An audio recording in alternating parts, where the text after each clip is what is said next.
What up, football fans all over the world? It's your boy Mac the Giants fan here with my guy, the super dope co-host, Costas. Y'all know what time it is. It's time for that real deal NFC East round up.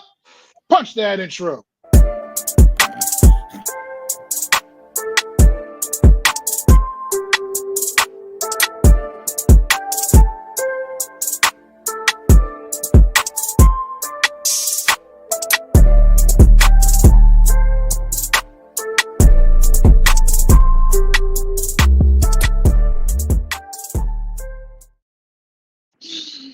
Good afternoon, everybody. Welcome to another edition of the Real Deal NFC East Roundup. I am Mac the Giants fan. This is my guy, Adam Costas, man. How you feeling today, Adam? Well, outside of the technical difficulties starting the show and getting things together, I'm good, but mad. Good because, we still have the football. Mad because there's only 2 weeks left. And very, very mad because our team is a complete and utter dumpster fire. So, outside of that, no better way to put it, man. Like I've never been so anxious to get to the off season, man. I can't even remember. So I've been just ready to get to the off season. It's worse than last year. It's worse than last year. It's bad. I mean, we only have 2 wins right now, bro. 2. Sitting 2-12. Yeah, last year we were number one overall pick in the draft. Terrible right now. This is terrible. We'll get into it, folks, but you gotta give me and Mac some credit for slogging the team for 17 weeks of absolute shit. Okay, and we'll get into it. This show. It's even, to me, I feel like we're really getting the extra whammy. I feel like this season, because to me, the NFC East as a whole, to me, is like just not very compelling, and I mean at all. It's just been we're just going almost like we're going to have to go through the motions, man. Thank God we love football, I guess, man. But it's been rough, man. Well, it's just been rough all across the board, but especially with the Giants thing. The NFL has been a different animal this year. Teams we thought would be bad are good. Teams that we thought were good are bad. Kansas City's fucking up. Out of it. Leave it out of it. Right. So, I mean, like, the NFC East had mad representatives a few years ago in the playoffs. We're going to have one, if that. Like, and I'll call it a half of one because the Eagles are, obviously we'll talk about them, but they obviously did their job. So it's just been a rough year. And I'm, like I said, I'm waiting. I can't believe there's 2 games left. And in a few years, there's going to be 3 games left at this time because they're going to go to the 18-game format at some point here in the near future. But we'll see. It's 3 games left right now. It's still you mean we'll count after this week? Right. I'm assuming that we're into this week, right? Yeah, now. I got you. I just thought about that. Yeah. Right. Technically, we have 3 games left on the schedule, but I'm already looking at it like I'm staring Sunday down already, and then the holidays are happening, so that's the next week and a half is going to blow by like a blur. And then I just wanted to end. Put us out of our misery already, man. Oh, like this has been terrible. Nothing is good. Like it's just it's hard to talk about all these teams. All these teams have real flaws. I mean, even the Eagles, who I guess let's get into them since let's just go right to it. The Eagles, man. Let's start with the champs, man. Looks like for the first time in about 20 years, we're gonna have back-to-back division champs in the NFC East. It looks like that's gonna happen for the first time since the last time the Eagles since the last time the Eagles accomplished that goal back in 2004 and 5, I think it was. I think it was their 5 and 6 or whatever it was. Run in 2000, the McNabb vomiting game where they went to the Super Bowl. Yeah. But let's start. The Eagles. They hosted the Las Vegas Raiders. The Raiders ran out Eagles' former backup quarterback Kenny Pickett. Man, to start the show, man, it was an absolute mess. Was no better than what they got from Geno Smith all season long, and so that upgraded nothing, gave no spark whatsoever. As a matter of fact, it actually got worse. It was a terrible day for the Las Vegas Raiders. The Eagles went out there. We talked about it on the show last week, Adam. Actually, me and you both, we spoke about this. The Eagles need to go out there, not only win, but somewhat make a statement against a team that's beneath them, to be quite frank. And that's quite frankly, they did. They went out there and they clearly bust that ass to the tune of 31-0. So what you got from this game? I was thinking about you personally in on Sunday, because we mentioned the beatdown that needed to take place. This couldn't have been. We you don't get style points for wins, right? But in order for us to believe that the Eagles were going to possibly do anything in the playoffs, right, or have anything of not wavering, they needed to do what they did on Sunday. And that was absolutely obliterate a team that should not be on the field with them. And, it was an impressive victory. They shut a team out. Their defense was absolutely lights out. Jalen Phillips having a great game. Brandon Graham getting lathered up. The whole team over there looked like the Eagles that could defend. Now, do I trust them? Let me see that shit against the Bills, okay? In 2 weeks when they play, right? Washington, I'm not even going to give you that. This game should be kind of similar to what you did to the Raiders, right? You should be able to blow that team out. If they have any trouble going forward, this team could be in trouble. Now, the thing that's interesting is, I don't know if you've been watching Hard Knocks. I have been following it because it is the NFC East, and it is kind of intriguing. Lane Johnson is working his way back onto the field. He's rehabbing his Liv Frank injury, as you guys know, and he's looking like he may possibly make a return for the playoffs. So they've killed their chances of being the number one seed, with these losses, and you can't even say that the losses that they've had were, great. They were absolutely atrocious, these losses against these better teams and these better defenses. So while I want to give them props, like we said last week, to beating this team, I need to see them do it against Buffalo, because that to me will tell me, okay, maybe they're just hitting a spell, and Nick Sirianni in Hard Knocks is really helping the team, right? He is really a coach that people can get behind. They believe in him. They buy into what he's selling. They like his personality. The team is motivated. You can tell by how they interact with him. So we'll see if this catapults them in. Again, they have a nice opponent. Can they get to double-digit wins under Nick Sirianni? This would be the fourth year in a row they have 10-plus wins. I mean, regardless of how the Eagles look, somehow they get to 10 wins. And if we look at it in the grand scheme of things, because honestly, folks, the Raiders didn't do anything. Kenny Pickett looks awful. Okay, he was awful in this game. He's been awful most of his career. I'm sorry that I even touted that guy at some point, but he's just awful. And I don't know where the Raiders are going to go from here. They're in disarray. There's possibility they're going to fire their coach, who they just brought in this year. They fired their offensive coordinator. Their defensive players are fighting with each other, Max Crosby and Desmond White, or the guy who used to play for Tampa Bay back in the day. They're fighting on the field and not making gap assignments and things. So just a lot of junk. So this is a team they needed to do this against, and they did. So, again, and you're watching Hard Knocks, you're believing in the message. They haven't given up on each other. You can still see that they are playing for each other. So I want to know if this is going to be 2023 again, because against a team like the Raiders, it sucks you back in. And then basically, let's say they're playing Washington. I'm not going to get it too detailed into it, but because we want to save that for the end of the show. But against Washington, they're probably going to pull you back in again, right? And then what happens when they play Buffalo? Is that the game that's going to really say, okay, this is where the Eagles are going to be? Because that AFC side, that is fucking stacked over there, okay? It is stacked on that AFC side. And my Super Bowl pick, which I thought was going to be Pittsburgh at the beginning of the year, I'm starting to flirt with the Houston Texans, because their defense is absolutely, absolutely lights out.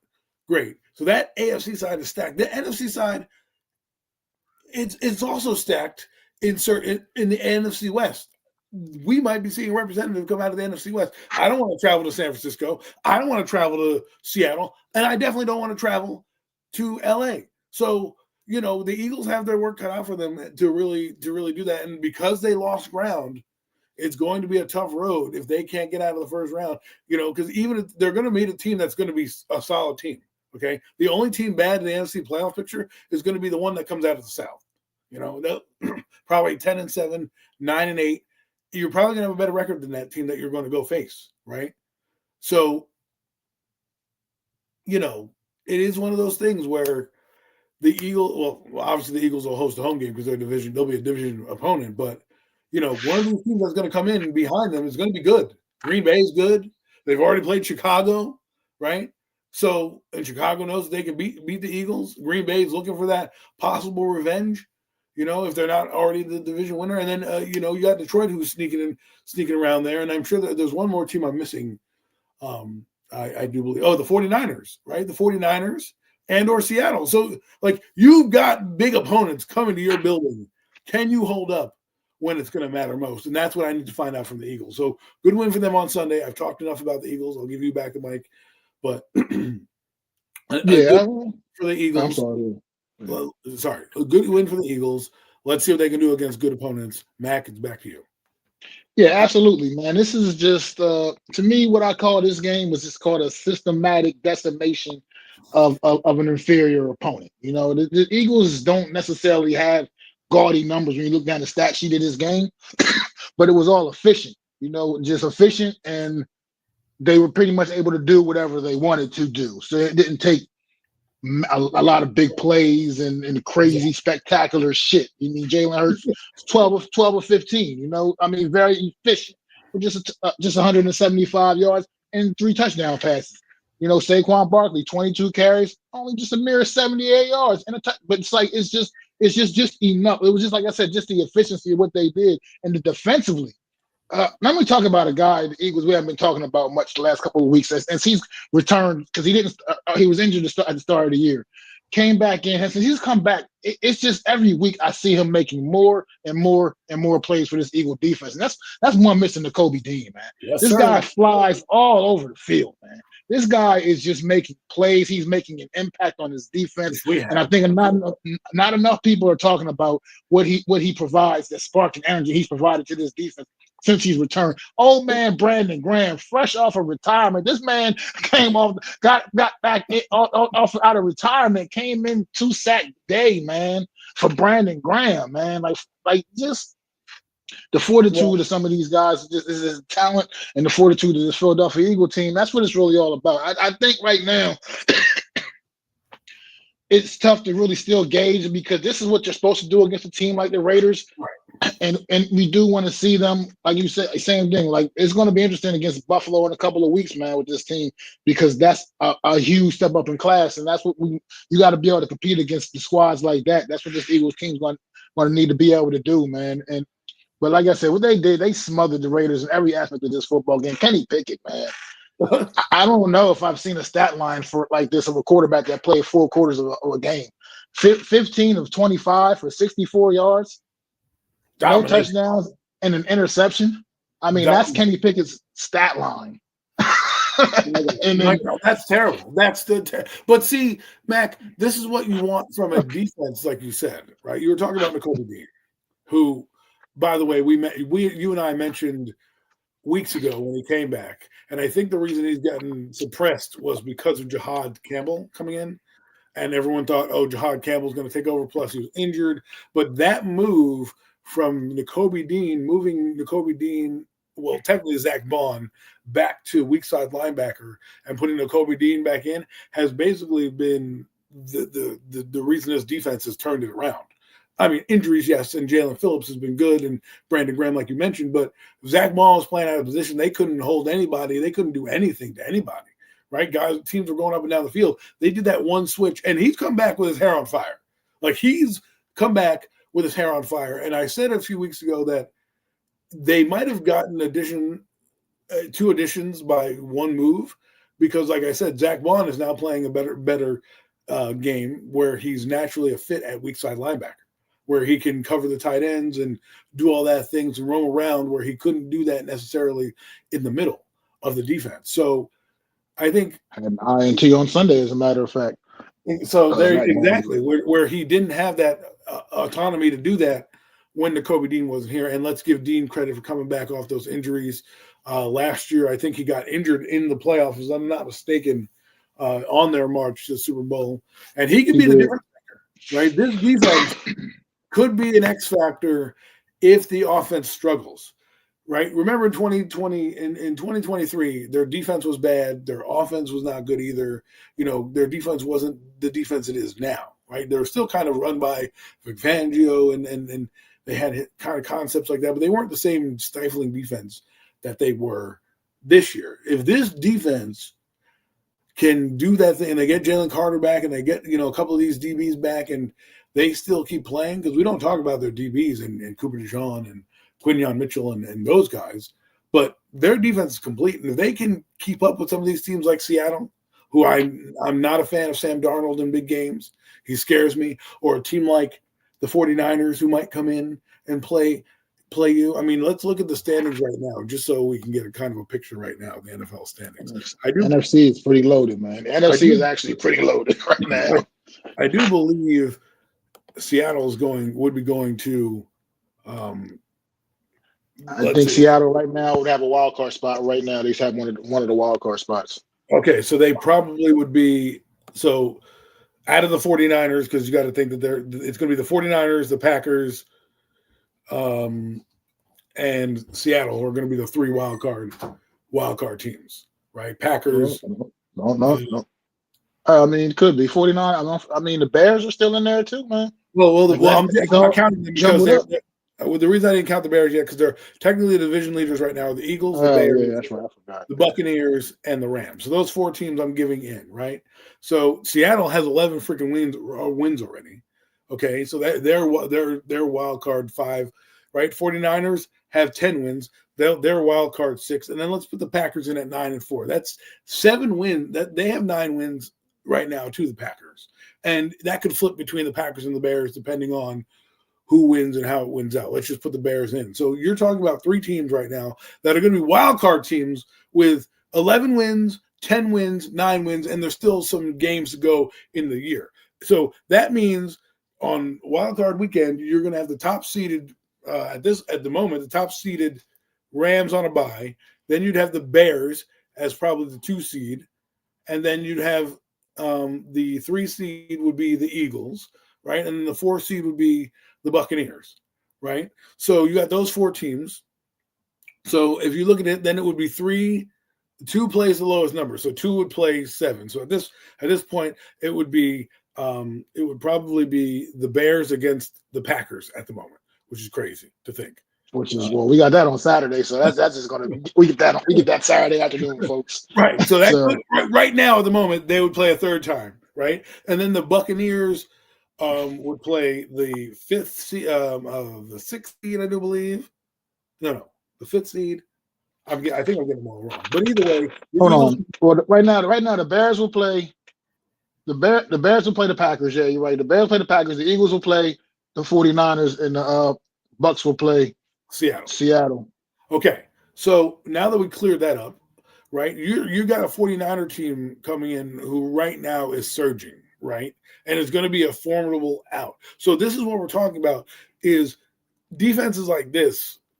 Their defense needs to keep them in some of these games, because we're not talking about playing the Buccaneers, the 9-8 Bucks, right? We're not talking about playing like a lowly 9-8 Viking team or something like that. That's JJ McCarthy. You're going to be playing teams that are all legit contenders, which I didn't believe the 49ers were, but they're legit contender for the Super Bowl. You have to kind of give them that, right? Them, Seattle, and the Rams, and not to mention probably the Bears and the Packers. That's how good these teams have been. So to put a bow on it, the defense has got to do better. The defense is going to be I believe, the team that keeps the Eagles in this playoff hunt if they go past the first round. What's going on, no Mets too, man? Happy holidays to you, bro. Appreciate you. But yeah, that's what it comes down to.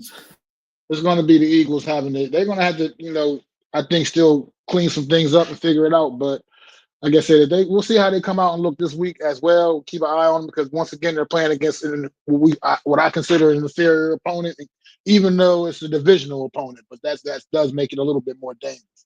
But I still an inferior opponent nonetheless. We'll talk a little bit more about it, like you said, later on. Unless you got any more final thoughts for the Eagles, we can get ready to talk about a team that absolutely squandered a big opportunity this past weekend. We could talk about the choke artists. let's talk about it. Let's get to Dallas, man, and talk about these Dallas Cowboys and the way they absolutely squandered a victory on Sunday night. I mean, opportunity was right there in their hand to stay, right there, right behind the Eagles, man. And they're not mathematically out of it, but let's face it, I think now they might be a little too much and too much of a hole at this point. The only chance the Cowboys would have, and there's no chance in a wild card for the Dallas Cowboys, is Not where their record is sitting at. Their only chance is to catch the Eagles and win the division. And I think that the loss Sunday night is probably going to be a little too much for them to overcome. But let's talk about the Cowboys and Vikings Sunday night, Adam.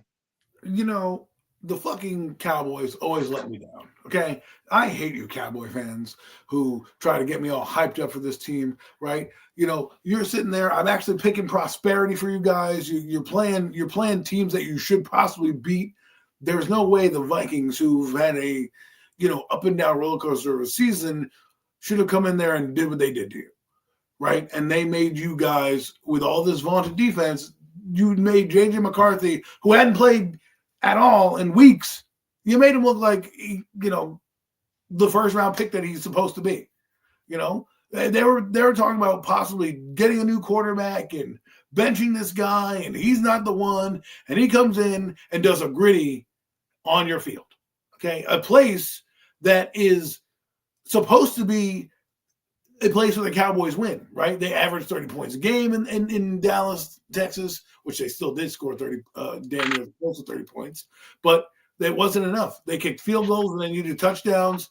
They had some drops go their way. At one point they were leading in the game, right? They were leading in the game, and instead of getting a touchdown, I mean, no one thinks about this, right? But Brandon Aubrey misses 2 field goals. Does that change much? No, their score goes from 26 to 32, which means they're only 2 points down. But who knows? Who knows what they could have done, right? If they get those 2 field goals, who knows what would have been? Now, if you put those 2 field goals in at the time that they were leading, that's a different strategy. Maybe your pass rush comes in and kicks in because now J.J. McCarthy has to throw the ball even more than he's already doing. But you couldn't stop him regardless. But my point is those 2 kicks come back to bite you, a guy that's pretty much automatic. And when you don't have that extra, that guy being automatic, 32 points, but you scored 26. So you think you should be in a good position to win. You gave up 34 to, again, a guy who hasn't played in a while, who they want to run out of town. The offense has struggled. You've gotten, Kenny Clark, Kenyon Williams, you got Overshown back. Your defense is basically almost healthy, and yet somehow you gave up 34 points to the Vikings, who, let's face it, have started to come alive these last couple games. But this is a game that you thought, okay, you lost to Detroit. We'll give you the loss to Detroit, a team that's hungry, still in the playoff mix. This is the team I thought you would come out. So you know what, Cowboys, you deserve everything that you get. Okay, you deserve this loss because it's on you for not being able to stop this team and being able to put yourself. I would trade places if I were you with Minnesota. I would rather be Minnesota right now because that team right now is playing at a level where they would be scary to make it in the postseason. They're not going to. They've been mathematically eliminated. But if you were to put them, let's say, in our division right now, they would probably catch the Eagles because they understand the moment that's in front of them. Yeah, I can agree with a lot of what you just said there, but it's thing with this Cowboys team here. This game was a tale of 2 halves. I mean, like going to the locker room all knotted up at 17, and you come out in the second half and you're just unable to put the ball in the end zone at all. You're just not able to punch it in. I mean, looking statistically, the Cowboys overall, it looks like offensively they were pretty. It looks.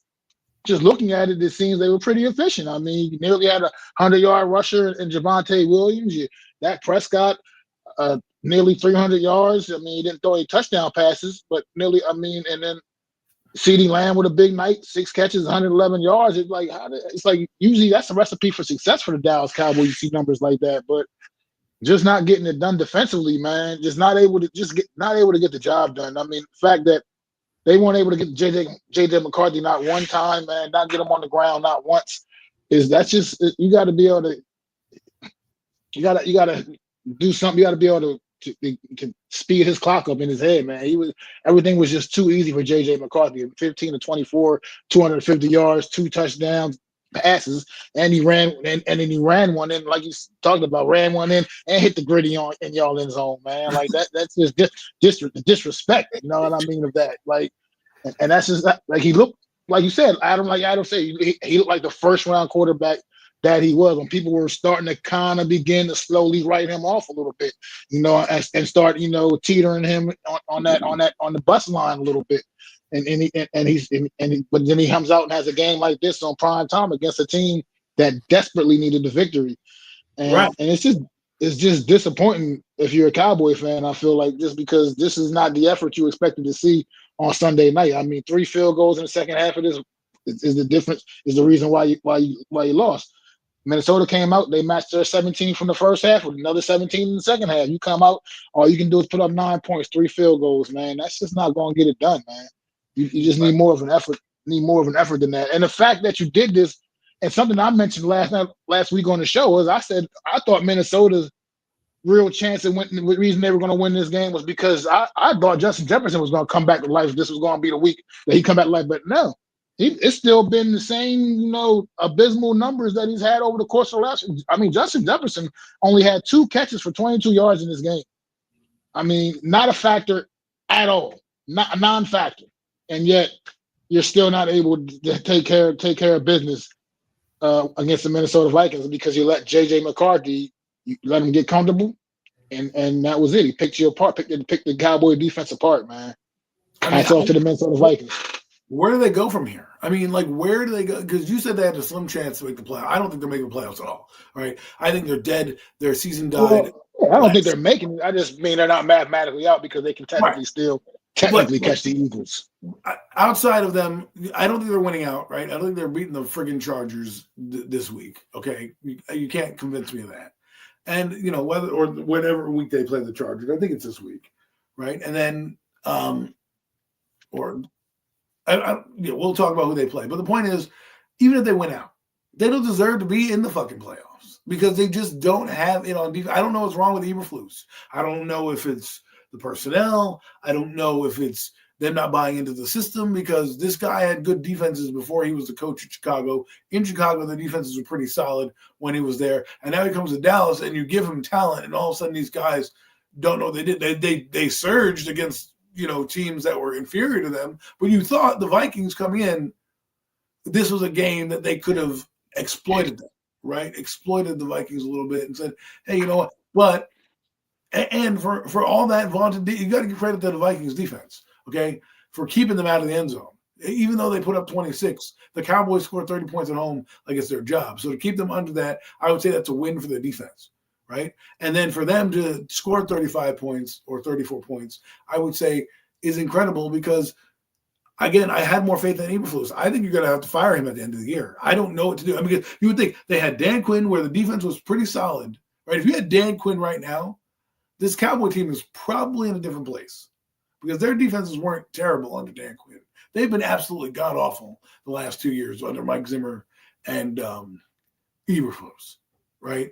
And I think they're gonna definitely have to retool on defense next year. Probably bring in another defensive coordinator who I have no idea. I have no idea who you're gonna bring in. Maybe they'll bring in Shane Bowen.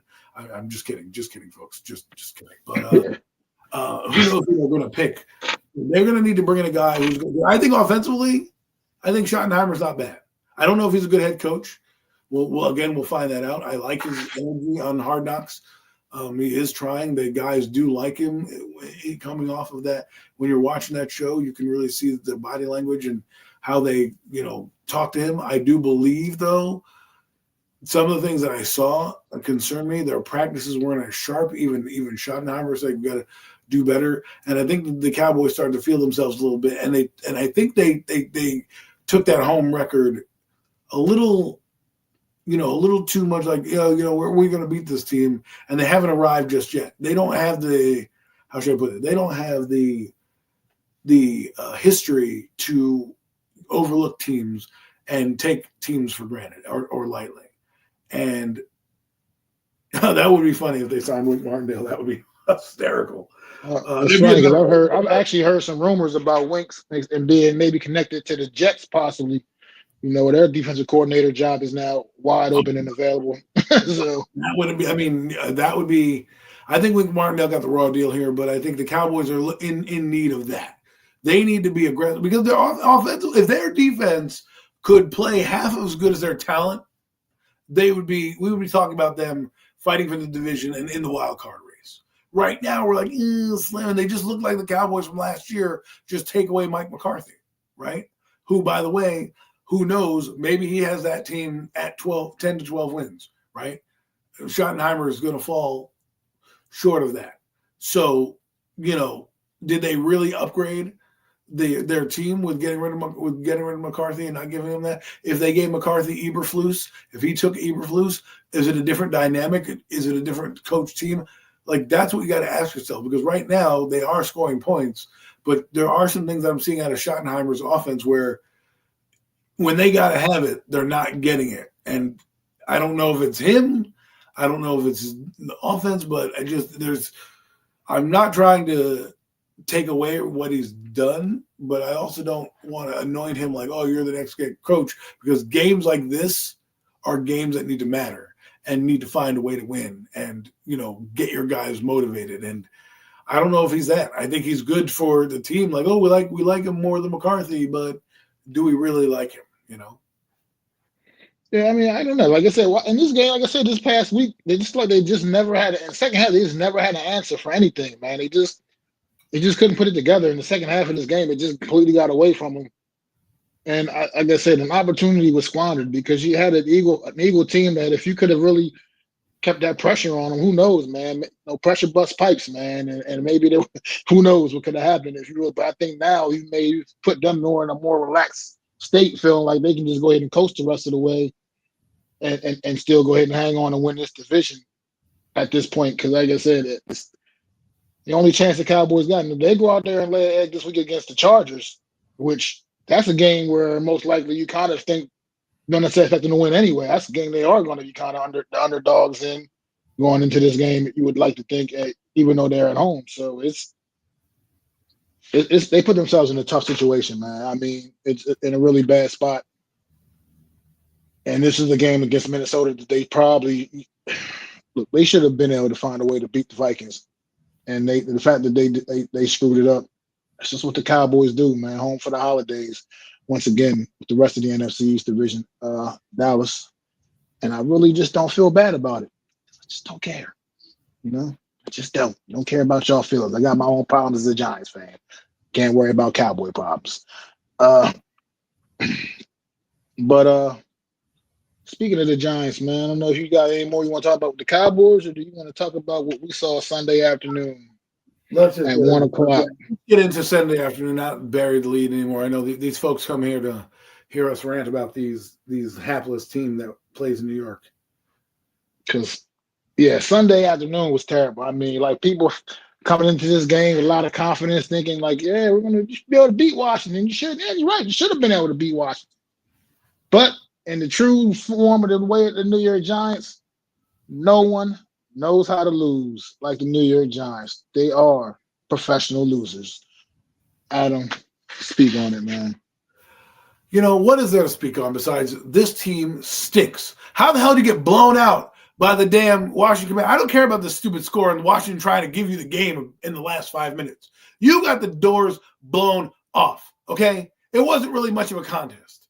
And it's sad because I picked this team thinking that maybe they had a chance to beat Washington and Mike the Dork Kafka would have these boys ready to go. Well, guess what? He didn't. He didn't have them ready to go. Special teams still sucks. How come that guy's not fired? You fired everybody else. How come that guy's not fired? The kicking situation's horrible. The fucking return game is fucking horrible. Yet this guy still has a fucking job. And who do you fire? You fire Brian Cox. Oh, the fucking plane. Blah, blah, blah. Give me a break.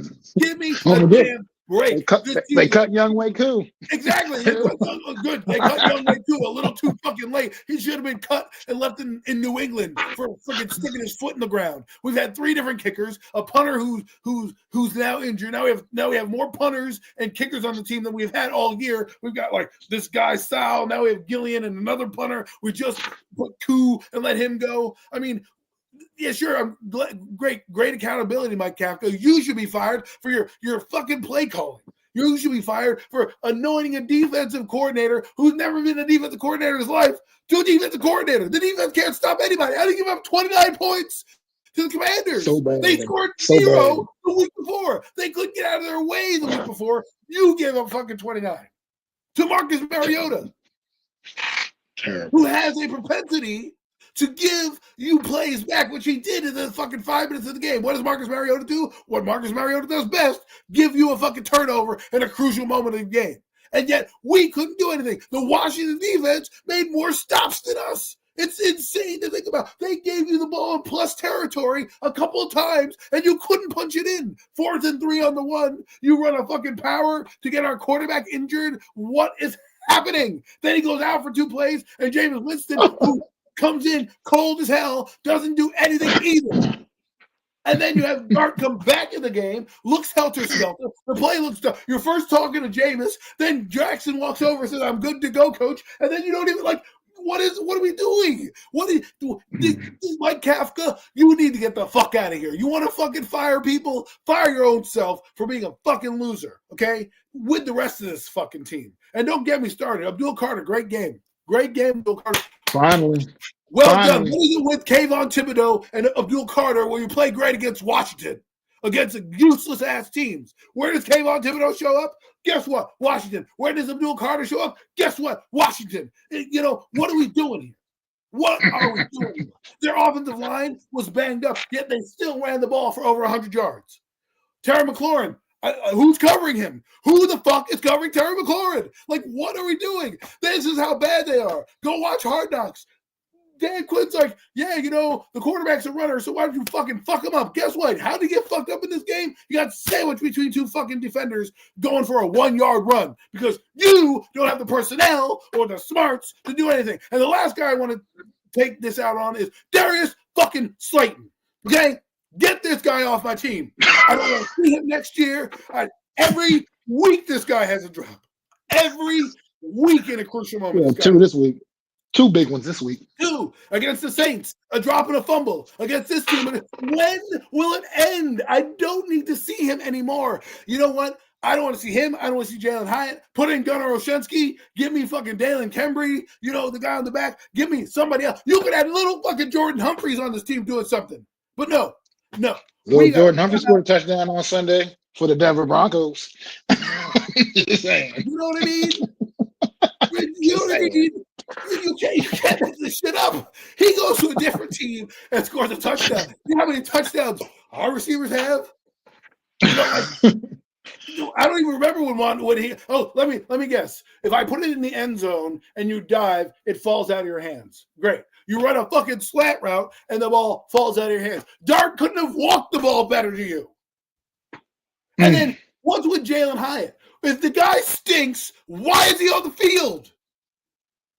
Look, I saw a Jalen Hyatt stat today, a stat that involved Jalen Hyatt that was just really bothered me because it bothered me the fact that he's on this team still and that he still gets a uniform on Sundays.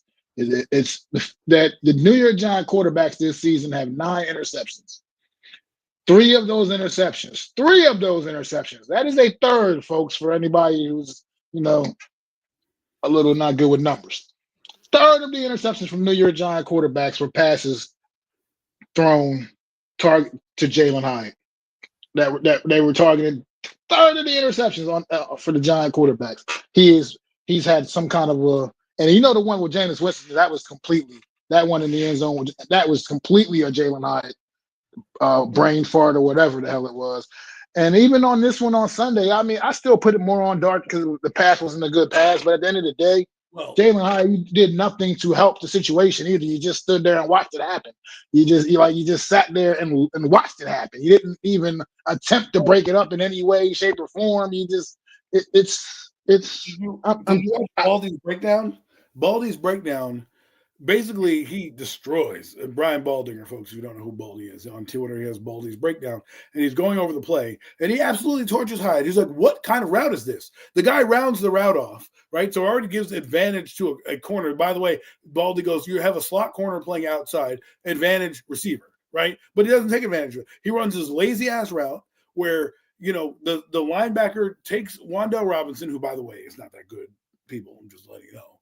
Takes Wandell Robinson. So easy on Wandale. Wandale made a great touchdown catch on Sunday. Easy on Wandale. That's my he just is what he is. You can get your pom poms out for him, and he can get a garbage time touchdown for you. For me, the guy is a better version of Darius Slayton. He shows up and here and there, but when you need him in the moments, he's not. But good for him in his touchdown. But let's be real. We got to get to the elephant in the room is Joe Shane, because Nomad said this. Why do we resign Darius Slayton? Why do we resign Darius Slayton if this is the production we're going to get? Why do we resign guys if this is the production we're going to get? And then I look at his free agency in Holland. Where is that guy? Like, what has he done? Adebo still, at some point, like now the guys are checked out. So you're not even getting good evaluations, right? You're half-assing thing. This is a mess. I don't even know if they can beat the Raiders, to be honest with you. That's how bad this team is. I don't even know if they can beat the Raiders, who are just as bad, if not worse. Washington is terrible. And they walked in and they dog walked in. Yeah, I don't know, man. I don't know where we stand right now, but like you said, it's hard to follow everything you set up because I agree with everything you said. Darius Slayton, I'm so tired of watching you He's a drop loser. pass after pass after pass, bro. Like, and the thing is, you're not dropping difficult to catch passes. You're dropping shit that Jackson Dart is putting it right on you. Putting it right. I mean, that third down, come on, you gotta come up with that, man. Like, you can't throw a pass any better than that. You got to come up with that. And then in one in the end zone, like he dropped it right in your hands. In your hands. Like you can't make this shit up. You're like the dude on the what was that movie? The damn I can't even remember the brick hands though. They had I can't remember what that movie was called. Where I had to put the unnecessary roughness. Replacements, where that guy was was it the Replacements? Was that what it was? It was one of those movies, one of those Replacements. The Sprite guy, Orlando Jones, was the receiver, couldn't catch nothing, right? Oh yeah, Orlando Jones. That's what the Replacements with Keanu Reeves. Yeah, that's the vibe I get from Darius Slayton, bro. Like you just because you'll make a catch like you did. What game was that? You made that big play on the sideline, that one-handed catch, spectacular one-handed catch. Chicago. You'll make that. Yeah, Chicago. You make that play, but then he puts it right in your hands where he couldn't hand the ball to you any better, and you drop that shit. And you're a captain. You're a leader. You're supposed to be a leader on this football team. And these are the results we get.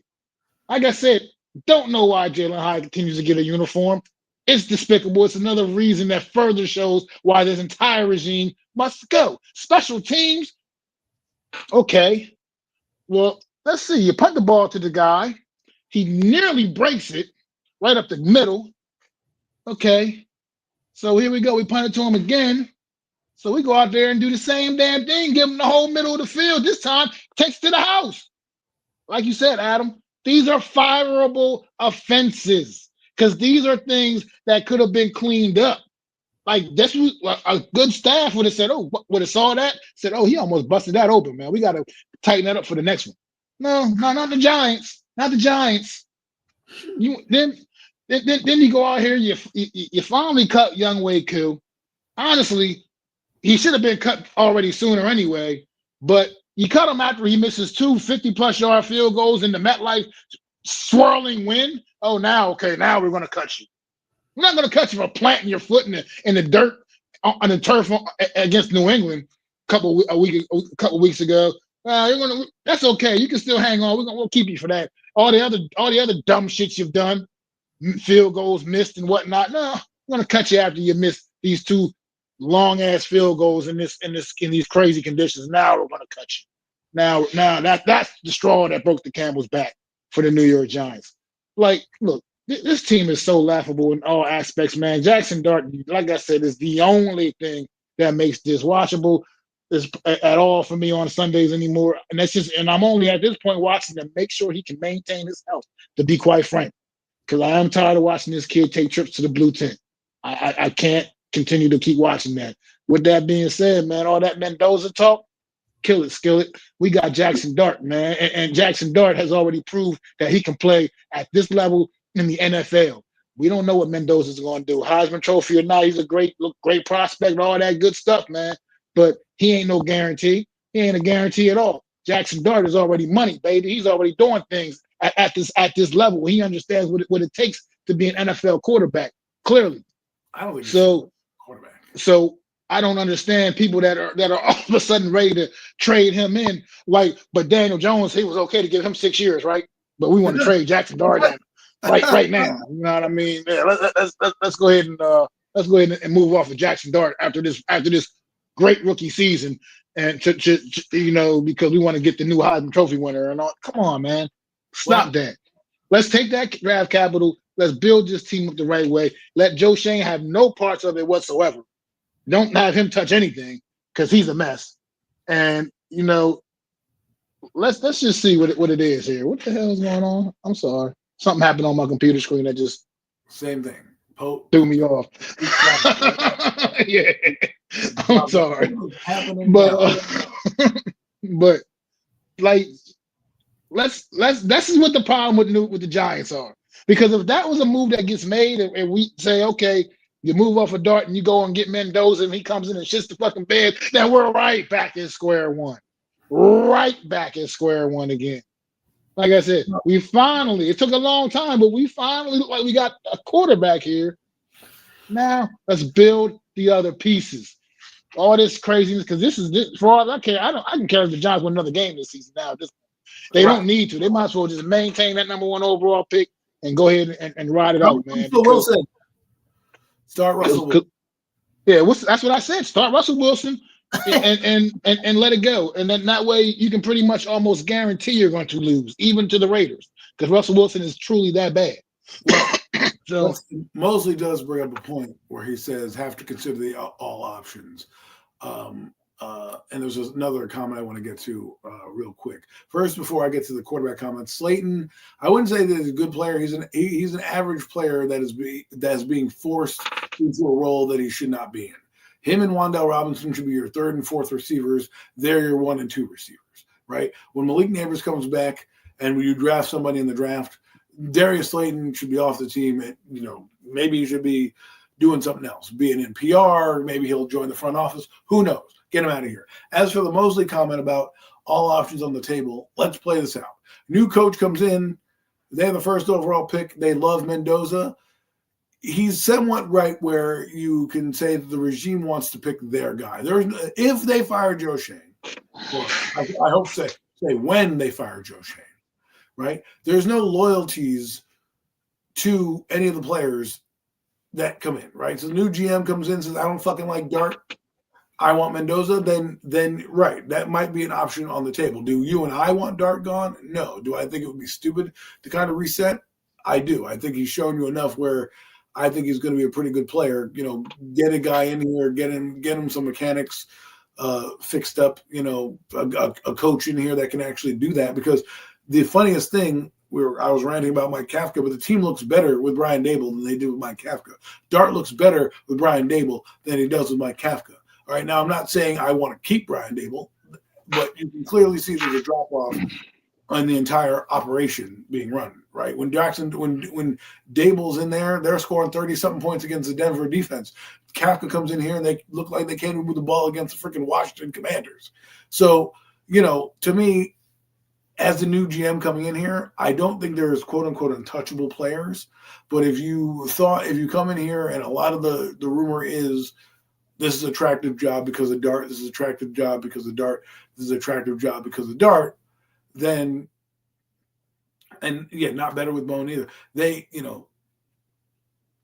have that autonomy to do that. Will it happen? No. If I'm a coach coming in here, I'd want to see what Dart has. The new GM, if the new GM, let's talk about some other players. The new GM wants to give up on Dexter Lawrence, I'm okay with it. If he wants to give up on Andrew Thomas, I'm okay with it. If he wants to draft another quarterback, I'm technically okay with it. But, I don't think that Dart has warranted that. I don't think he's been awful. Now, if Dart has been awful, and played, let's say like a Justin Fields or something like that, where you're like, all right, he's okay, but I'm not, I got the number 1 overall pick, and I like Mendoza, and I'm scouting him. I think he fits what we do on offense better. Then yes, I could see it happening. But at this moment, I don't think it will happen. Now, again, I'm giving I want the ownership group to give the new coach and GM, whoever that may be, autonomy of the roster. If somebody calls you and goes, I'm going to give you a first round pick for Dexter Lawrence, you do it. We don't have that many draft picks in this draft because we traded up for Dart. It would behoove the new management to acquire as many players and as many as much talent as they can, because a lot of guys are going to be coming off the books and they're going to need to retool. Like, there's no guarantee they're going to resign Rendon.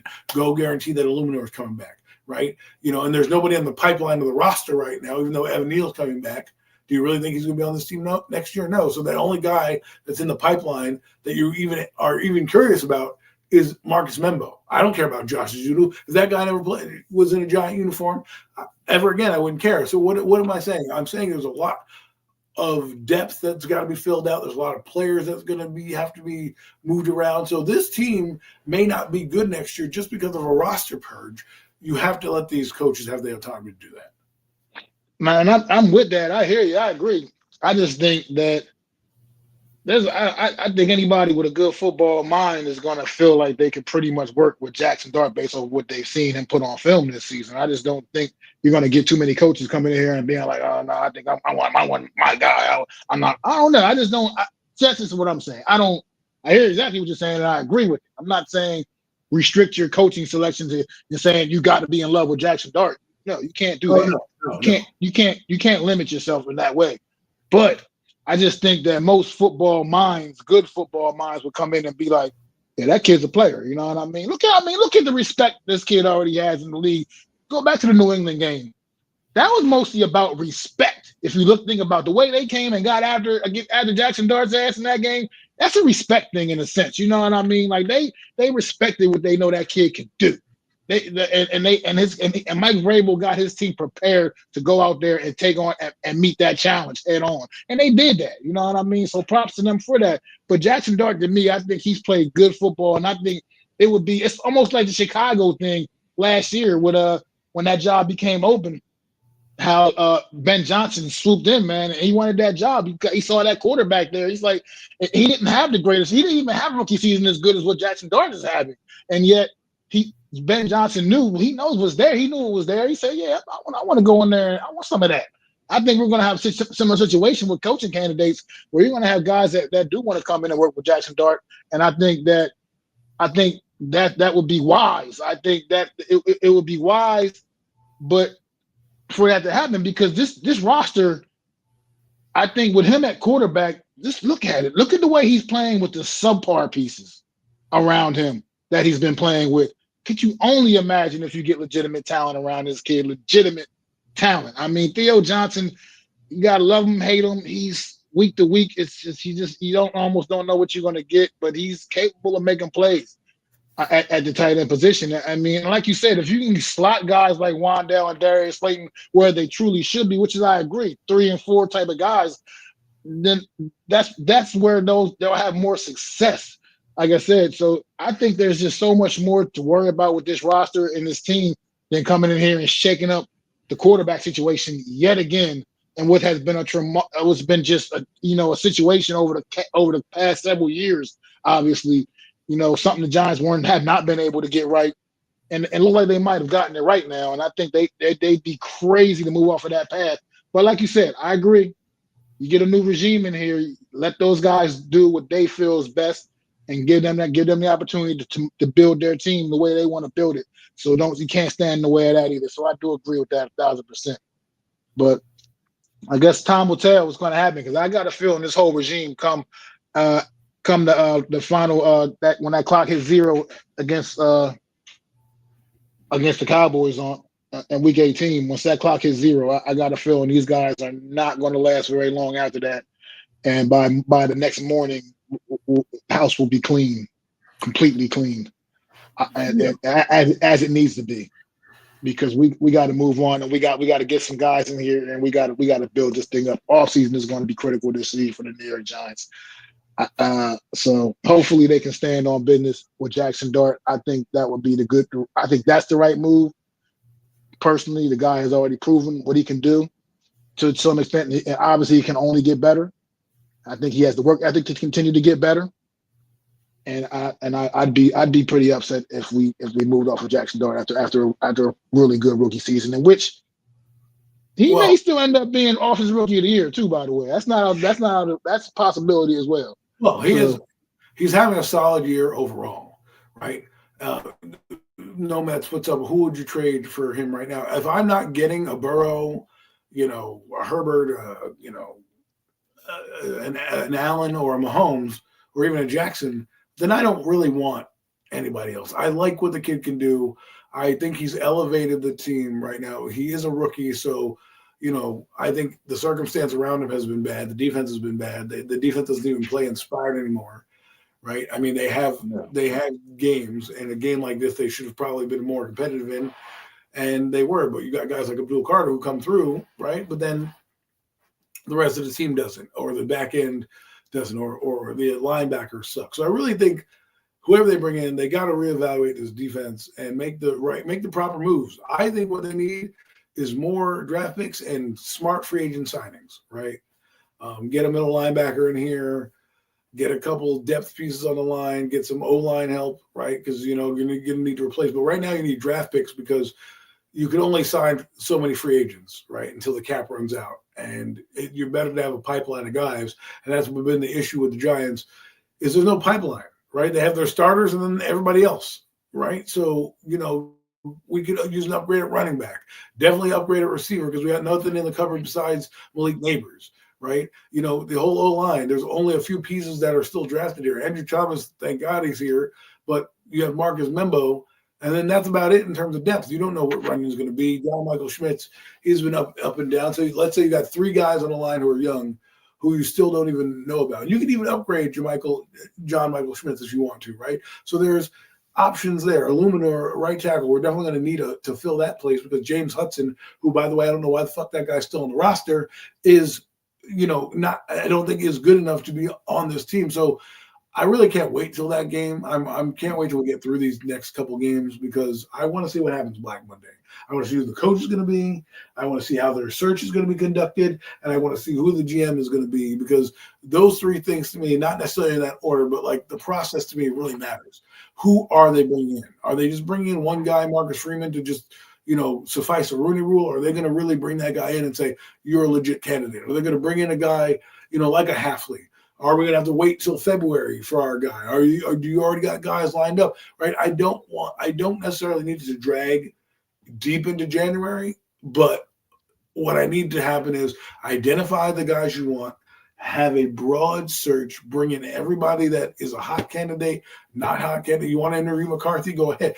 Don't just make a choice because it's McCarthy. You want to do that, right? Make a choice because you believe in the guy and bring in a GM who's going to believe in that guy too. I think it's dumb come Black Monday if Joe Shane's got a job and he's leading the charge, and then let's say they suck next year and they fire Joe Shane. Now what are you going to go backwards? Now you're going to ask the coach's input for a GM he's may never worked with? Like, that's dumb.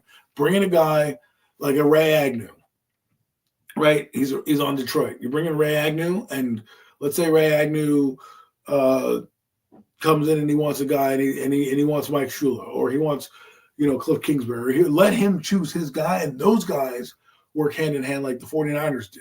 The 49ers brought in John Lynch and Kyle Shanahan together, right? Every move is with them, and I just think it's a better formula than half-assing it, right? If you want to bring in a more experienced GM, unlike Ray Agnew, bring in a Thomas Dimitroff, right? A guy like that who then can go in, and if he wants – what I don't want to happen is I don't want a first-year GM and a first-year coach. I want one or the other to have experience when shit hits the fan. I can't go through the growing pains of a GM and a coach together. I just can't do it. right? Because we tried that. You can't have a guy come in here and have to grow and roll. I want a guy like a Dimitrov that right off the bat can identify this roster with a little condensed time that he has, come in and say, you know what, I'm going to make these things just bang, bang, boom, boom, boom. I don't need a guy coming in here that is going to not be able to, let's say, have a diverse interview process because let's say he comes from, I'll just use Ragnar. Let's say he comes from Detroit and you use whatever Detroit, I'm gonna bring Calvin Shepard as the head coach. I don't want that to happen. I want unearth everything because this next hire could be the hire that we're talking about. Like, man, that was great. I'm so glad they got him, right? Because I don't know where they're going to go. I have a couple of candidates I like. Some guys have fallen off the radar. Kevin Stefanski, goodbye. Halfley I like because there's coaching experience in Boston College, but again, I'm a little leery of the Giants doing that because he's not a real. The only thing that saves him is the head coach, like a Mike Shula. Do I want that guy? Sure, in name, and because he's from McVay's tree, but he doesn't have any head coaching experience. Do I want Spagnuolo? Not really. But would that be a guy that they would choose? Absolutely. Do I want Lou Adamorillo? Hell no. But he's older, and he's a guy that they might look to. Do I want McCarthy? No, but again, that's a name they've already have ties with. He would come in here, and he's a big fish, right? So it's going to be interesting to see. Well, as I'm looking at these teams and look at the Giants situation right now, let's say the Giants do hang on to that number one overall draft pick. If they hypothetically sitting in that spot number one, where I don't think the New York Giants are in great need of a quarterback. And you got Mendoza obviously out there and a couple other guys, couple other prospects. I'm looking at some of these teams down here, man. I'm like, you got the Raiders, who I think is going to be very much in play for a quarterback. I mean, possibly Cleveland once again. We don't know. I mean, they're not in love with Dylan Gabriel or Shedeur Sanders. Possibly, maybe could be in play for a quarterback. The Jets, another team, definitely needs to be in play for a quarterback.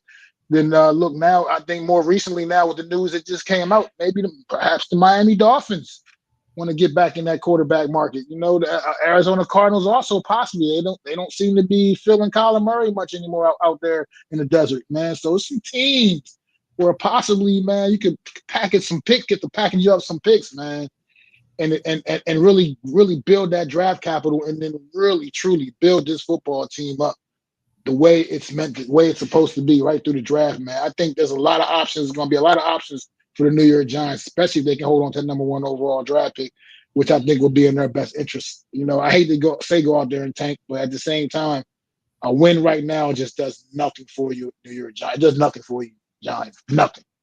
Other than boost your ego a little bit. But other than it's nothing more that a wins don't matter at this point. These next three games, it's about, to me, preserving the number one overall pick, because I think now it's a very valuable asset going to this off season, as well as bringing a new coach in here, man.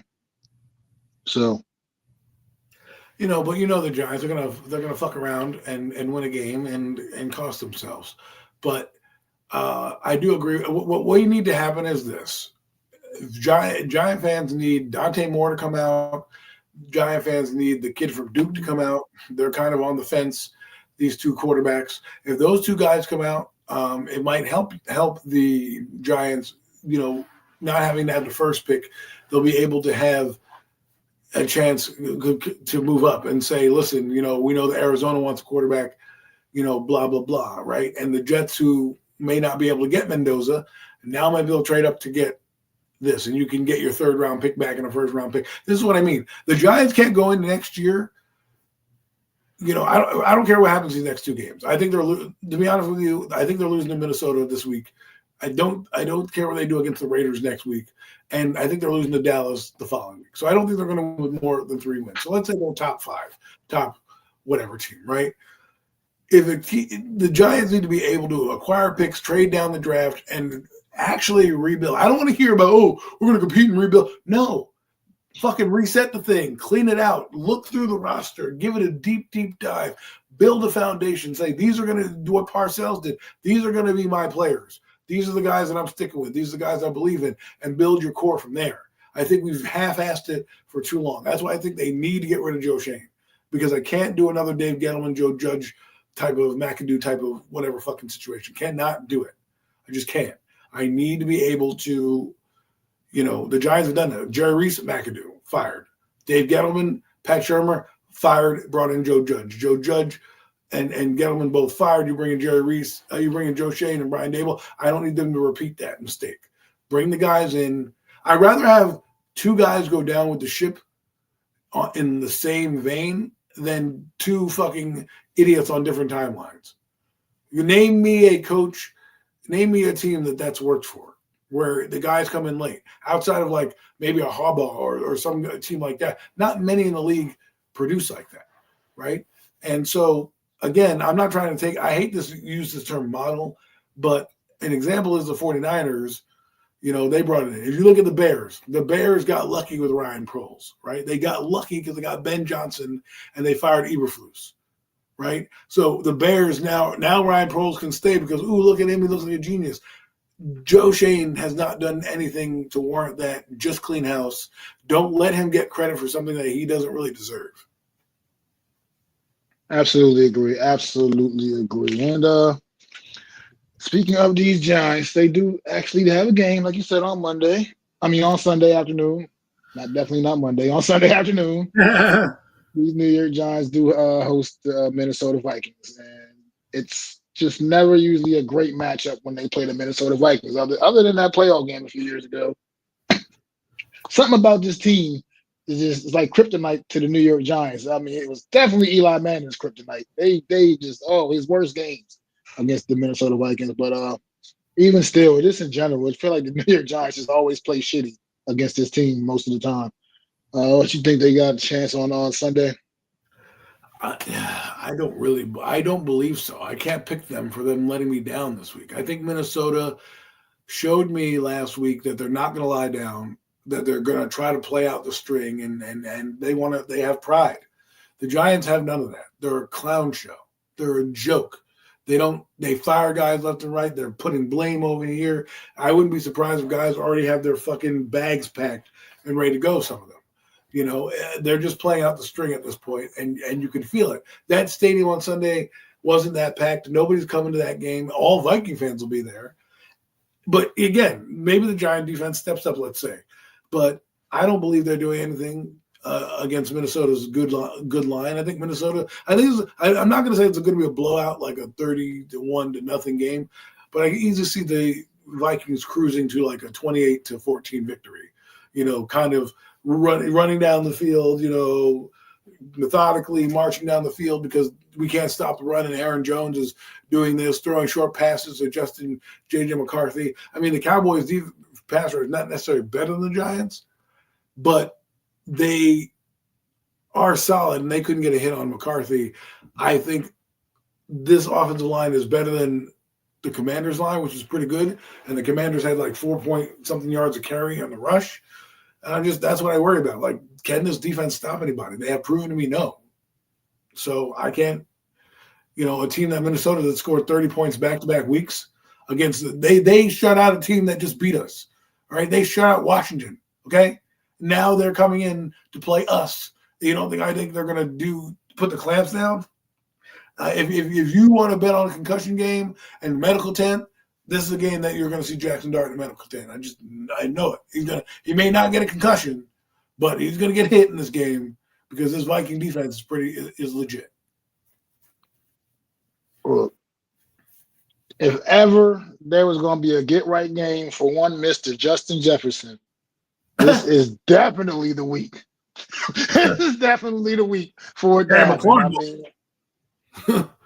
I just don't see the Giants stopping the combination of Addison and Jefferson in this one. And I think they're both going to have huge games, to be quite frank. Because like you just said, Adam, you said it best. This defense done already completely packed it in, man. I mean, this defense is not playing anymore. They're not even. I don't feel like they're even making any real effort on the field at all at this point when I watch this team on Sundays now, man.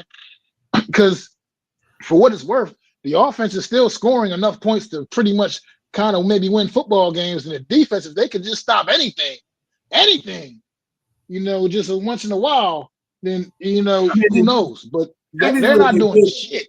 Technically, they did the game, right? They had those 2 turnovers with Mariota, and I don't think Minnesota's going to be that careless, right? Well, no, but those turnovers, I get it. That magic happened late in the game, but I mean, at this game, the Giants as a whole team at that point had already pretty much. They were just checked out, man. Those turnovers were just kind of fluky things that happened. I'm still not even chalking them up as necessarily, oh, the Giants are just still flying around and making great plays. The shit just happened. You know what I mean? Like, and look, Abdul Carter, you find like a number 3 overall pick. Yeah, thank you. It was week 15. And you took you that long to like a number 1 like the third number 3 overall pick. Took that long into the season for you to get there. You got 2.5 sacks on the season. Woo! Could you imagine that kid had 56 on his back right now and with 2.5 sacks? Woo! You know, God. LT had 9.5 in his rookie year, and they weren't even counting sacks. They didn't even count. Yeah, they didn't even count. But so, you know, and LT sleep in meetings actually produce. So if you're gonna sleep in meetings and produce, you know, make sure you do it. But you know, like I've been saying, there's no way I'm opening my mouth and picking the New York Giants to win a football game because they don't deserve to be picked to win a football game because they are terrible. Well, and I will not do it. What'd you say, Adam? I might pick them one more time, but it depends on how this game goes. I can't trust them. There's nothing I can trust with the Giants. I can't say, hey, they're a good run team. I can say, hey, you know, like the defense gave up 29 points to the team that could score 0 against Minnesota. I can't. They can't stop the run. They can't stop the pass, really. You don't know what you're going to get out the run game week to week. I mean, Tracy did have a solid game. He had a solid game on Sunday, but you don't know what you're going to get out the run game from the Giants week to week. Jackson Dart, his running has slowed down a lot because teams are now playing him a lot differently and getting a lot more physical with him as well. So, you know, you just don't have enough, man. And you got people like Darius Slayton that you can almost guarantee is going to break your heart and dropping a damn touchdown pass when he's in the end zone wide open. I mean, that's just the shit that this New York Giants team is made up of, man. Like Theo Johnson, he'll drop all the easy ones too and then go up there and make all those big 50-50, catch all them big 50-50 balls. I can't understand this football team. Like, I can't figure them out in any way, and I'm not picking on to win a football game because they suck. And I'm done with them. They're professional losers, and I'm standing on that. That's what I'm standing on. No one knows how to lose the way they know how to lose each and every week, no matter who they're playing against. The crazy part is they got 2 wins on the season, and they're against 2 teams that are probably going to be in the postseason. That's ridiculous. That's what their 2 wins are against. And, honestly, Mac, that's what gave you some hope that this next season could have been good. But right now, I've never seen them fire a coach, right, like this in the middle of the year, but it's even worse with Kafka. Like, there's no accountability. There's just not, like, I don't believe in that guy. Like, there's just nothing. The only thing, I don't want to take Dart off the field, but if you told me tomorrow, hey, we're going to sit Dart for Russell Wilson or whatever, I'd be like, the tank is in. And you know what? You know why I hate this too, Mac, before we move on real quick, is that the fact that we don't have a coaching staff is not allowing us to sit players that we want to, right? If you look at Kansas City, they're sitting everybody. They don't give a shit. They're like, whatever, we're going to go evaluate players. Other teams are evaluating players. But when you have a guy fighting for his job, he's not looking to see, oh, let me see Marcus Membo at guard or whatever, or let me see this DB here. No, he's all hands on deck because I'm trying to win games and look good, and it's doing us a detriment because we don't get to see the young guys who need the experience, right? We see a bunch of losers who are like Bobby Okereke of the world who should be sat down because they some of it's because of injury, you have no choice. But some of it's like when I watched Coughlin, there were years where I was like, oh, we played young guys at the end of the year because we knew he was coming back, right? So we could play some young guys at the end of the year, and we're able to do that. You know, take the last preseason game and sure, we wanted to finish on a high note, but if things got out of hand, yeah, we're gonna go throw this kid and throw that kid in. Because of the uncertainty, we don't get that luxury. We don't get to see those young guys play. I would love to see Cam Scatterboo right now, but unfortunately he's injured, right? But we have nobody behind him to check out, right? Devin Singletary's not going to be in this team next year, but where's the running back to help out? And like the Eric Grays of the world, we don't have those guys. Turbo Miller, why is he not being called up? Evan Neal is coming off IR. You think that guy's going to play the next 3 weeks? Give me a fucking break. But no, we're going to fucking trot him out there, the same lineup, no shakeups, and that's what's really frustrating. Well,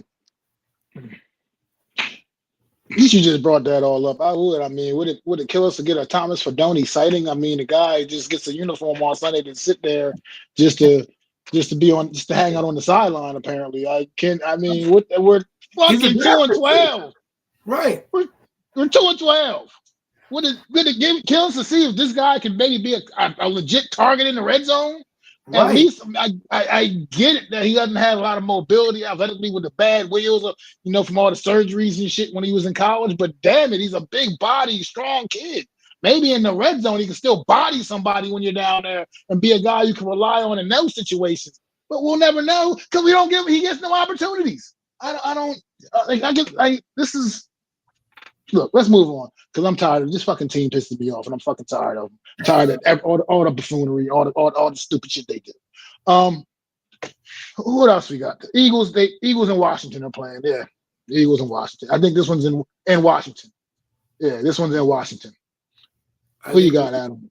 I think the Eagles are going to win, but this is another game where I feel they have to dominate. You got an injured quarterback. You got a defense that's susceptible to big plays and things like that. You don't want to let them come in and ruin your season, which Dan Quinn is going to try to play that and portray that. Say, come in, let's give these guys, and you don't know, they might be motivated. They might just be motivated enough to upset you, right? Don't let it happen. Don't let Marcus Mariota-led Commanders beat you. If they do, that could derail everything, right? If this game to me is like the Raiders, I need them to put belt to ass. Make this not a contest by the end of the third quarter. Break the will of Washington, like what Minnesota did. Minnesota broke their will. They knew everything. They anticipated. Boom. That's what you got to do. If you want me to believe that you've got off the schneid, get your 10th win and make it a laugher. Because the game again, and don't overlook Washington for the Bills game. This is where again, what are they doing? What are they looking at? Are they looking at the Bills because that could be a Super Bowl matchup?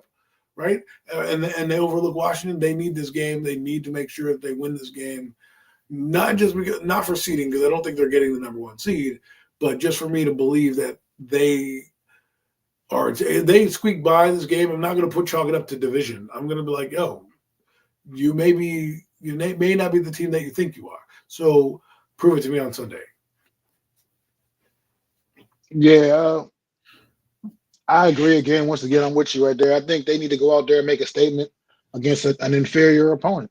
I mean, it's a divisional matchup, so that does put a little bit something extra to it. But at the same time, let's face it, these two teams they're on different wave spectrums, man. Right now, there's no way that the Eagles should be losing this game, especially at this point in the season where things are so critical. I mean, yeah, you're right. They're not.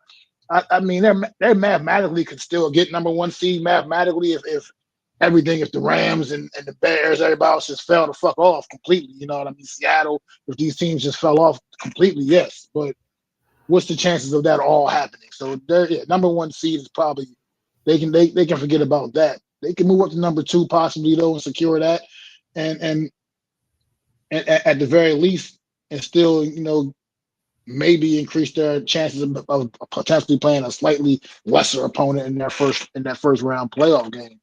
I think they need to go out there and really take care of business against these Washington Commanders, a team that is completely beat up, a team that has officially shut Jaden Daniels down for the rest of the season. So they did announce that officially that he's done for the year. And I mean, you just got to go out there and handle business, man. Like Washington is a team that, yes, they took care of the lowly Giants on Sunday, but this is not a good football team at all. And the Eagles got to prove that they're worthy of the spot they're in right now, man. Because to be honest, it's more so by default of just how bad this division is. To be quite frank, they have not really played up up to the level of what you wanted to see from the defending Super Bowl champions, man. Maybe we can all be wrong and they can get hot at the right time. Be one of those situations where they get hot at the right time, going into the playoffs, and then they go out there and go on that roll again and defend their title. But it's just not looking good, and I want to see them continue to prove themselves, man, and see if they can truly go out there and take advantage of like I said, an inferior Washington Commander football team. I mean, maybe not necessarily to shut them out like Oakland, like they did the Raiders, but at the end of the day, go out there and handle your business, and it shouldn't even be close. Honestly, it needs to be a lopsided affair. I feel like, to really have that respect going into the following week against Buffalo. Like you said, to overlook Washington this week would be a mistake for the Philadelphia Eagles. So just hope that Sirianni has his team dialed in. They're not looking towards Buffalo the following week, and they got their eyes focused on Washington Commanders. What is going on, AK, in the building? Eagles Uncensored, man. Good to see you, bro. Good to see you. Happy holidays to you and yours. Alex, Big Blue in the Bronx, man. Always a pleasure, man. Hope everything is going well for you with the holidays, man. Happy holidays to you, my brother. Always good to see you. But yeah, I'm definitely going with the Eagles here. I just don't see the Commanders having it in them, man. They played a good game and took out the Giants on Sunday. I don't see that 2 weeks in a row from the Commanders. I just don't see that kind of fight in that team, man. I truly believe they are a defeated football team as well. And what we saw on Sunday against the Giants is not going to repeat itself against the Philadelphia Eagles. Is that game Saturday, as a matter of fact, I think, if I'm not mistaken. But yes. Yeah, against the Eagles on Saturday. So I like the Eagles here for sure. Which leaves us the Dallas Cowboys against the Los Angeles Superchargers. And yeah, this is a big game for both teams, honestly. I mean, the Chargers still kind of, in the mix. They're not completely out of the AFC West race. If the Denver Broncos can fumble a little bit these last couple of weeks. So they got a chance to still catch the Broncos mathematically. And this is a big week, a big win now. A game they can't afford to drop. But the Cowboys also mathematically can catch the Eagles as well. So they need to keep pace, need to win here. How do you see this one playing out? This game is in Dallas, I believe. The Dallas Cowboys are going to choke again. I just think, Minnesota came in. They didn't lay a finger on J.D. McCarthy. While Herbert is injured, he's better than J.D. McCarthy. And I just think that, they still have a chance to play. And big picture, Chargers need a game like this. They need to get to a place where they know that they're not out of the division race still yet, right? Because eventually they're going to need to sit Justin Herbert. This is not the game to do it. I think this will be the last game, if they win this, that Herbert might play, depending on how it goes.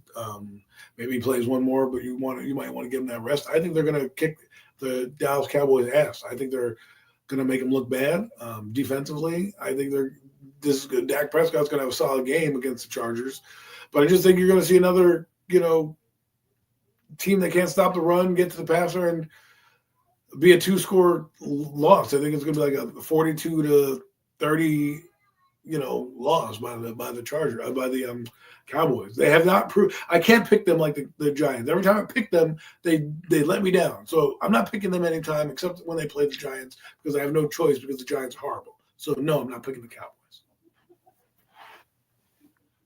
Oh well, I'm not so sure. This may not be the last game we see Justin Herbert, because I'm looking at their schedule, brother, and week 18 could be a showdown game, and it could be for all the marbles. You know what I mean? Possibly, it could be for all the marbles, depending if the Broncos, like I said, if the Broncos trip up over the next couple of weeks. They got a tough Jaguars team. They got the Chiefs, which they ain't looking very tough no more, but. That it can come down to that last game, man. Chargers and Broncos week 18 could be a big time showdown game in the AFC West.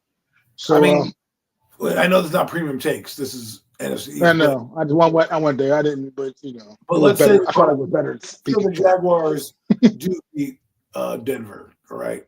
and they need a big statement win as well, right? That their team trying to find themselves after having a horrible year. They're leading now the AFC South. This is a big game for them. If they somehow find a way, you're right. Maybe that's so. Anyways, you're making my point for me. Is that the Chargers know what's at stake, unlike the Cowboys. The Cowboys don't know what's at stake. Otherwise, they would be in the playoff hunt. They're not.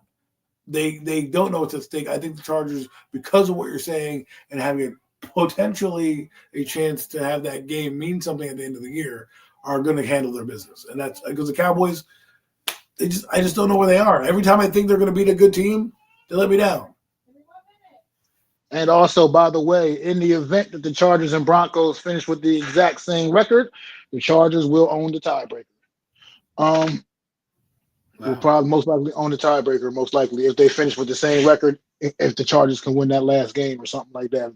If that was what it would come down to, the Chargers would own the tiebreaker in that situation, as they beat them earlier in this season, beat the Broncos earlier. But back to the NFC East, the Dallas Cowboys, Chargers. Yeah, I'm like you just said, man. Dallas Cowboys, they at this point, it's too little, too late anyway. I believe, like I said, from a realistic standpoint, and I just don't trust them. Don't trust them. I mean, I don't have the disdain for them like a Stephen A. Smith. You know what I mean? But at the end of the day, I just don't trust this football team to go out there and do what they need to do on Sunday against the Chargers. Now, Chargers, like you said, Chargers have so much to like. They both, like I said, got a lot to play for, but the Chargers literally have a true legitimate chance to win their division. I think it's an even more stronger chance than the Dallas Cowboys, even though the Broncos are playing really good football. I think the Chargers I think they're going to come out. I think they're going to get a big game from Omarion Hampton, who has been back in the lineup for the last couple of games for the Chargers. I think they're going to get a big performance, get a big day out of him. I think the Cowboys defense is absolute just doo-doo. And I think we're going to see something similar to what we saw on Sunday night. It's just the Cowboys' way of doing things right now, how the Cowboys do things. So I just can't ride with the Cowboys. I just have, like I said, I can't trust them. As you see, we don't have any of those weird random Cowboy fans in the chat this week because they know they have nothing to talk about. And that's just what it is, man. I like the Chargers here. I don't necessarily know. I think it could be a pretty close game, but like that's how the Cowboys kind of lose. Like you said, it's not that they can't score the points themselves; that they just can't stop the teams from scoring either. And it's just been a problem all season for this Cowboy football team, and I think it'll continue this week. And I think this will be the Eagles have an opportunity to put that final nail in the coffin. When it's all said and done, the Eagles take care of their business. Cowboys lose. I think that'll pretty much seal the deal. But we'll see. Any final thoughts before we get ready to wrap it up, Adam? No, I'm all set. There's nothing more to talk about. I'm just as a Giant fan. 3 more games, 3 more Sundays, and we're good to go. 3 more Sundays, and hopefully there'll be a turnaround or something. But luckily for us, we still have one team that will definitely be in the playoffs. So that means this show will continue on at least past the 5th of January. Yeah, at least we'll have a game. At least have a wild card week show. At least, at the very least. And next week is do something for Super Bowl just for the hell of it, probably. But next week I'm not sure when our show will be, because it is the 20th. We may not have a show at all next week at all. To be honest, I don't know if we can fit something in, figure something out. Yes, definitely not. It's definitely not going to be on Wednesday. That's for sure. If we do anything, it ain't going to be on Wednesday. The 31st, though, we can squeeze in an hour before we watch the ball drop. Nothing, nothing crazy there. Or an hour and a half. So we'll be back. If we're not with you on the 24th or sometime next week, look for us the night before the new year. We're gonna ring in the end of 2025 and the beginning of 2026 with some of our thoughts. Obviously, we will be heading into the last game of the year. Thank God. We will be heading into more rumors and news at that point and getting a more clear indication of who's going to be fired. So Mac and I will probably preview and put a bow on the season and kind of give our off-season thoughts on some of these teams that will be going into the off-season that weekend. So that's on the itinerary for the next couple weeks. If we don't see you before next week, Merry Christmas, Happy Holidays to you all. Absolutely, man. Absolutely. Well said, Adam. It's like Adam said, man. Like, definitely not gonna say we're not gonna be here next Wednesday for our Christmas Eve show. That's just not gonna happen. Christmas Eve is family. Is we've got better things to do than talk about the lowly New York Giants and the rest of this sorry ass division. To be quite frank, on Christmas Eve, we want to keep our spirits high. I'm gonna go work and make some money, and that's just what it is, man. And but we do appreciate you guys joining us once again this week for another edition of the Real Deal NFC East Roundup. Make sure you go to my channel, hit that like for the stream. Subscribe to the channel if you haven't already. Go to Adam's channel, hit the like on the stream over there as well, and subscribe to his channel as well. And the Hardcore Sports Network, you can do the same thing. We are broadcasting on all those platforms on YouTube and a couple of platforms on the Facebook as well, man. On my channel at MacDaGiantsFan on Facebook and at Hardcore Sports Network Facebook page as well. So go support all of those platforms, man, and continue to help us all grow. We really appreciate it. And like Adam said, make sure y'all have a great holiday and be safe and make smart decisions, man. Enjoy the time with y'all family, man. Might be able to get something in for y'all next week, which we'll have to figure it out over the next couple of days. We had to talk about it and try to figure something out, see if we can work something out. But definitely not going to be a show next week. That's for sure. We know that much for sure. Yeah. So we'll check y'all out. Hopefully we'll see y'all. If not, if we don't see y'all next week, we'll see y'all. We'll bring the new year in with y'all, man. I'm Mac the Giants fan. This is my guy, the super dope co-host Adam Costas.